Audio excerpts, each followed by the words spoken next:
Hello friends, welcome to my channel Idioms and Phrases. May today we have to be all ears means to be fully listening and paying attention.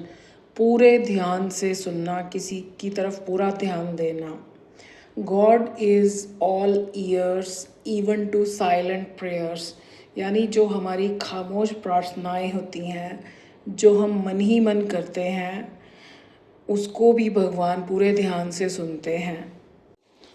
Parents should be all ears to their children. यानी parents का पूरा ध्यान अपने बच्चों की तरफ होना चाहिए when they try to share their fears and insecurities.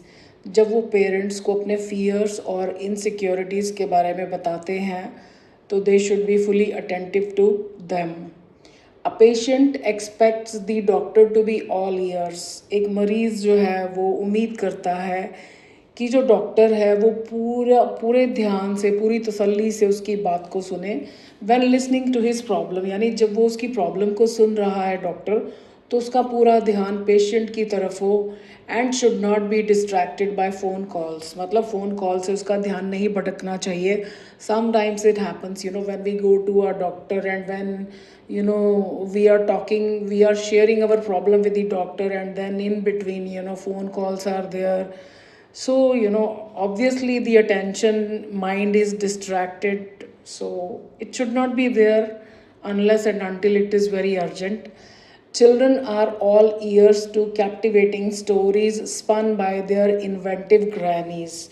बच्चों को बहुत मज़ा आता है, मतलब वो पूरी शिद्दत के साथ सुनते हैं इंटरेस्टिंग स्टोरीज़, एब्जॉर्बिंग स्टोरीज़. मतलब जो स्टोरीज़ पूरा उनको मन मोह लेती हैं, तो ऐसी स्टोरीज पन जो जो इन्वेंटिव ग्रैनीज होती हैं वो खुद ही बनाती जाती हैं साथ साथ में स्टोरी, और सुनाती जाती हैं, और बच्चे उनको बहुत पूरा ध्यान देकर सुनते हैं.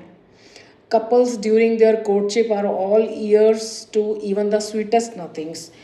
जब कपल्स का कोर्टशिप पीरियड चल रहा होता है, यानी जब वो शादी से पहले एक दूसरे से मिल रहे होते हैं, तो उस वक्त तो वो स्वीटेस्ट नथिंग, यानी जो नथिंग मतलब ऐसी बातें जो प्यार में वो बोलते हैं जिनका कुछ मीनिंग नहीं होता है, वो भी उनके लिए बहुत इंपॉर्टेंट होती हैं. They are all ears to them, मतलब वो पूरे कान लगा कर सुनते हैं. They are not aware of what is happening around them. Their whole attention is to what their partner is saying. So आज के लिए इतना ही. I hope you were also all ears to me when I was explaining you these sentences. So thank you.